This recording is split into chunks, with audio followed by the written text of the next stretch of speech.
Tiap musim haji niku antri ten Mekah untuk haji. Bayarnya mengeluarkan biaya luar biasa, wis larang antri yo jeglem. Apa istimewanya Ka'bah?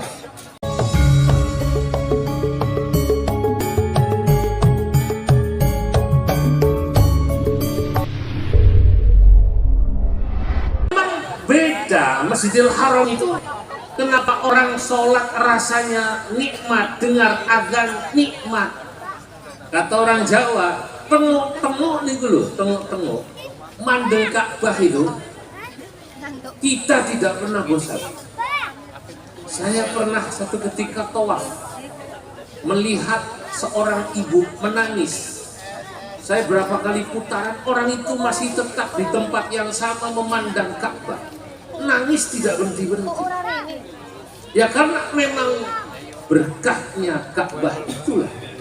Di samping para rawuh, para hadirin, ternyata Ka'bah itu selain Baitullah, nah di situ dikubur 90. Nah, makanya berkahnya luar biasa. Dulu ada seorang orientalis pernah mencoba bertanya. Orang orientalis itu ilmuwan dari barat, merasa bingung kok ada orang sampai berjuta-juta orang setiap musim haji itu antri ten Mekah untuk haji. Bayarnya mengeluarkan biaya luar biasa, wis larang antri yo jeglem. Hanya untuk tawaf melihat Ka'bah. Mereka bertanya, apa istimewanya Ka'bah? Apa istimewanya Ka'bah? Ya maklum, niku bukan orang Islam. Makanya dia tidak bisa merasakan nikmatnya haji, istimewanya Ka'bah. Nanti ini akan sama saya sampaikan sebagai sebuah perumpamaan. Kalau ada orang yang tidak senang ziarah ke makam wali, ngaten sami. Kok melihat orang ziarah makam wali Songo bis-bisan. Berangkat sampai kalau dari Jakarta, setahu saya orang Jakarta atau bahkan lebih barat dari Jakarta niku kalau ziarah niku Wali Songo nyambung sampai Madura, kadang-kadang nyambung sampai Bali. Habib siapa namanya? Habib Ali sana di Bedugul, Kelungkung, makam Bedugul, Kelungkung itu seminggu. Bagi orang yang tidak senang ziarah, mungkin akan aneh apa hebatnya ziarah Wali Songo. Anda tahu?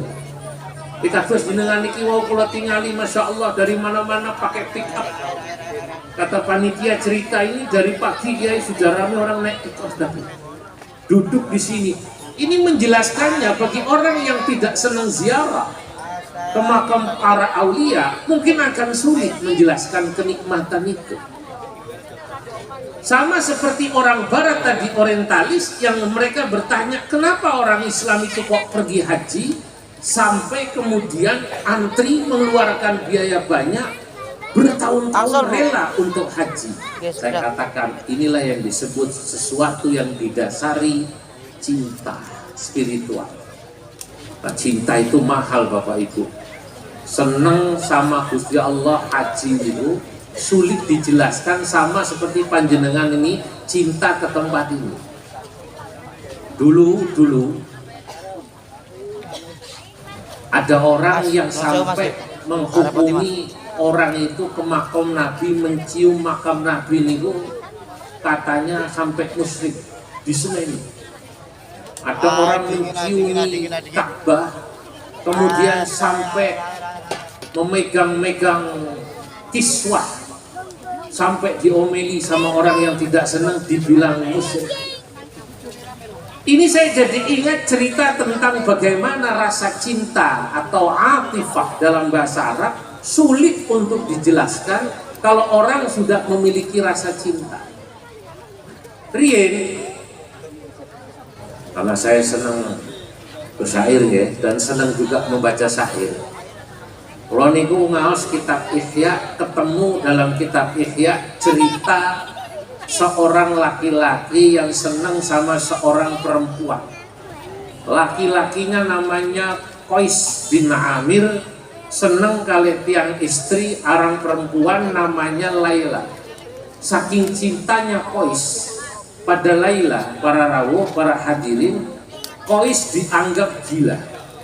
Makanya kemudian orang Arab menyebutnya Majnunu Laila, laki-laki yang tergila-gila pada Laila. Entah bagaimana ketika sampai Indonesia jadinya Lailanya yang majnun. Cara santri yang ngerti itu mestinya Majnunu Laila, orang yang tergila-gila sama Laila. Siapa yang tergila-gila? Qais. Sampai Indonesia jadinya apa? Laila Majnun. Sing gendeng sapa? Laila. Janjane sing gendeng bukan Laila, yang tergila-gila namanya Qais. Bagaimana tidak tergila-gila? Qais ikut.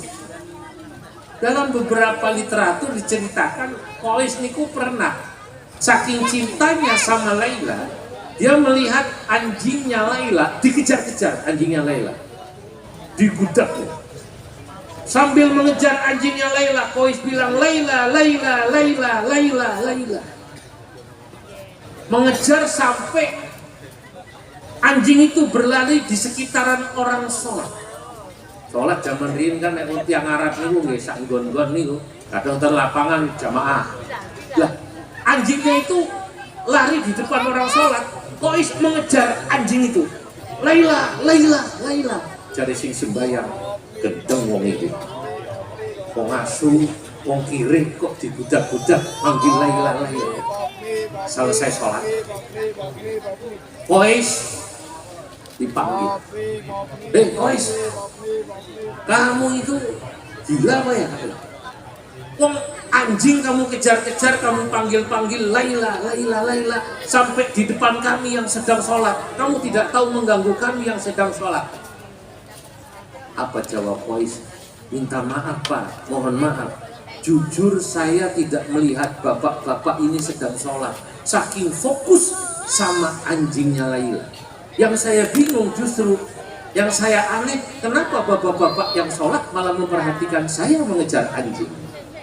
Sing gudak asu malah khusyuk, sing sholat malah orang khusyuk, kan aneh itu. Nah, ini akhirnya dipanggil gila itu, si Qais, Majnun. Lebih gila lagi Majnun, Qais itu kalau sudah masuk kampungnya Laila, itu dari mulai gapura kampung diambungi gapurane Laila. Terakhir tembok rumahnya Laila dipeluk. Orang kemudian berkata, wes Qais wis dan edane tenanan, sampai omahe Laila dipeluk. Apa jawab Qais? Ini diceritakan oleh Imam Ghazali tentang hukm.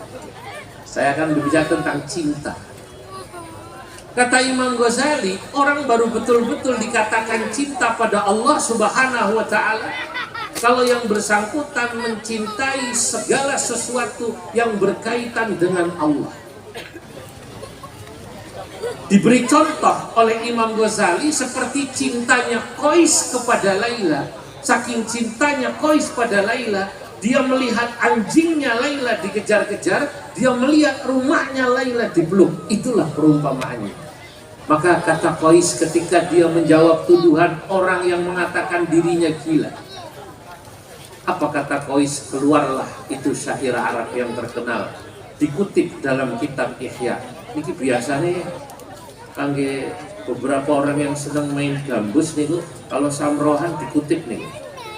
Dulu yang terkenal yang dari Bondowoso sini gitu, Talab, siapa namanya?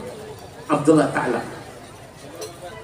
Amurru ala diyara diyara Laila. Ini kitab Ihya itu. Ini Imam Ghazali. Amurru ala diyara diyara Laila. Uqabbilu dal jidari wa dal jidara. Wa ma hubbud diyari syaghafna qalbi. Walakin hubbu man sakanat diyara. itu biasanya ya kalau samproan, kalau gambusan, kalau betul saya gambusan, hanya saya bisa syairnya aja. Amurru ala diyar Laila, aku melewati kampungnya Laila. Uqabbilu dal jidari wa dal jidara, aku menciumi rumah-rumah yang masuk ke rumahnya Laila. Terakhir aku peluk rumahnya Laila, aku ciumi rumahnya Laila. Wa ma hubbud diyari syaghafna qalbi, kata Qais, aku kok dituduh gila. Aku yang ngerti nek iki omah Laila, aku ngerti nek iki tembok. Sapa sing ora ngerti iki tembok? Wahai orang yang menuduhku gila karena aku menciumi rumahnya Laila, tolong dengarkan. Wa ma hubbud diyari syaghafna qalbi, bukan aku cinta pada tembok rumah, aku tahu ini tembok rumah bukan manusia, tapi walakin hubbu man sakana diyara, yang aku cintai adalah orang yang di dalam rumah.